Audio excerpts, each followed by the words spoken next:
What would you do if the very people sworn to uphold the law broke it in broad daylight, with arrogance and impunity? Would you stay quiet and walk away? Or would you put everything on the line to call it out?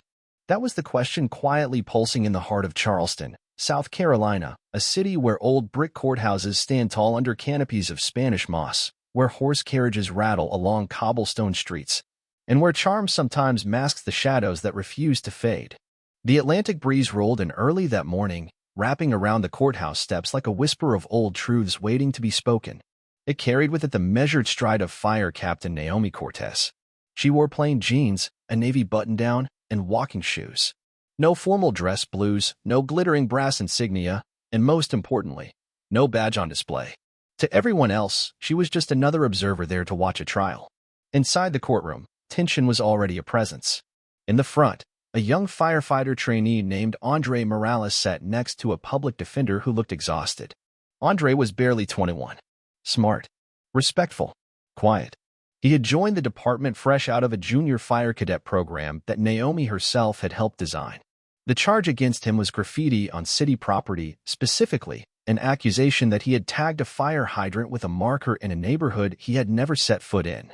The accusations came from two Charleston police officers, Sean Baxter and Lucas Grady. Their names weren't unfamiliar to Naomi. She'd heard them whispered through firehouse breakroom conversations, always under breath, always with that note of unease. Excessive force, strange disappearances of filed complaints, and a kind of brotherhood that went beyond loyalty. It went into something darker. Naomi hadn't come to the courthouse to make noise, but she had come because something about this case rang hollow. And her instincts, honed over 25 years in some of the city's most dangerous fire zones, rarely failed her.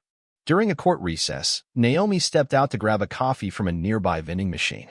When she returned, she caught a sharp exchange.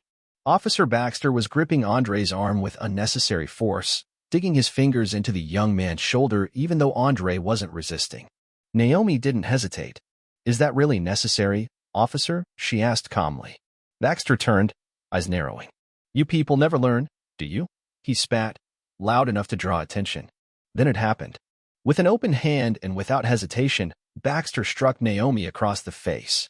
The sound cracked through the room like a snapped beam in a burning building. People gasped. Heads turned. The courtroom, for a moment, froze in disbelief. Naomi's face barely moved, but her expression shifted, not to anger, not even shock, but to the silent, focused resolve of someone who had stared down collapsing ceilings and roaring infernos. She reached slowly into her back pocket and pulled out a brown leather badge wallet.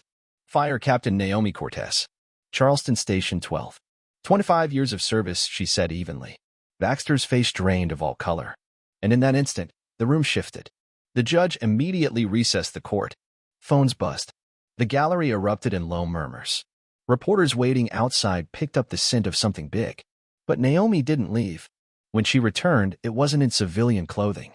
It was in full dress uniform, medals of valor displayed across her chest, shoulder bars shining. She was flanked by Fire Chief Roland Maddox and Internal Affairs Detective Olivia Kim.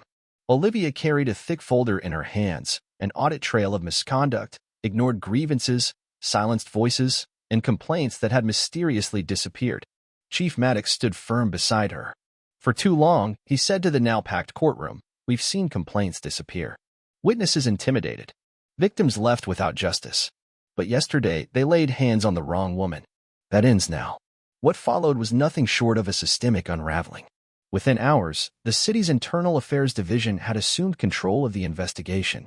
The courthouse became the epicenter of a corruption earthquake that no one saw coming, yet everyone had felt rumbling underfoot.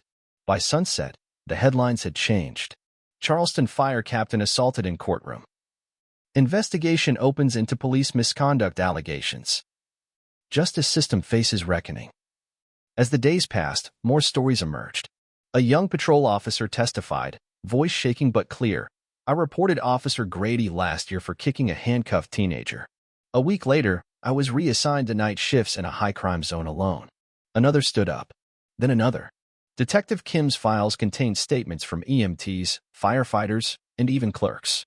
The threads led all the way up to Police Captain Gregory Ellison, known among certain circles as the man who could make problems disappear. But this time, the problem didn't disappear. It exploded. A federal inquiry followed. 47 cases linked to the accused officers were re-examined. 37 convictions were ultimately overturned due to tampered evidence, forced confessions, or fabricated charges. But justice, as it often does, came at a price. One morning, Naomi woke up to find her front window shattered. A brick lay on the living room floor beside a note scrawled in all caps, "Back OFF or burn." The tires of her truck were slashed 2 nights later. Someone sprayed "traitor" in red across her garage.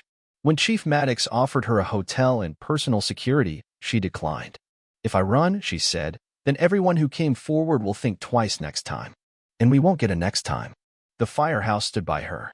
Neighbors, some of whom had never spoken more than a few polite hellos, organized night patrols. Veterans in the area volunteered to watch her street. A retired Marine named Big Hank parked his RV in front of her house and didn't move for 6 weeks. The smear campaigns tried. Doctored photos, anonymous accusations, fake reports of insubordination. But none of it stuck. Because truth, once lit, spreads like wildfire. 3 months later, Naomi took the witness stand in a federal courtroom. The slap no longer left a mark on her skin, but it had carved itself into the city's memory. "That strike," she testified, voice unwavering, "wasn't about me. It was about dominance. It was about reminding someone they thought was beneath them to stay silent. It was about control. But they misjudged me. And they misjudged this city." The courtroom was silent. When verdicts were read, Officers Baxter and Grady were sentenced to 12 years each. Captain Ellison received 15. The department underwent a complete audit. A civilian oversight board was established, with Naomi herself asked to consult on its founding protocols. 37 people who had once been wrongfully imprisoned were released, their names cleared. Naomi? She returned to Station 12. She went back to doing what she loved, training new recruits, checking hydrants, teaching fire safety at elementary schools. She refused all interviews, turned down national talk shows, declined even a commendation ceremony. "I didn't do anything heroic," she told one young rookie who asked her what it felt like to bring down a corrupt network. "I just did what we all swear to do. See something wrong? Do something right." But her actions resonated far beyond Charleston. In the months that followed, firefighter unions in 8 states introduced new protections for whistleblowers. A nationwide study on cross-agency misconduct tracing was commissioned. Naomi's quiet defiance had become a national case study in moral courage.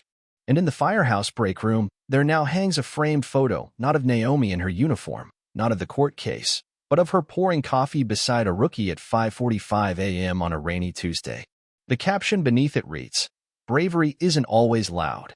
So, let me ask you something. If you knew you wouldn't have to stand alone, what injustice would you confront? Because someone, somewhere, is waiting for you to light the first spark.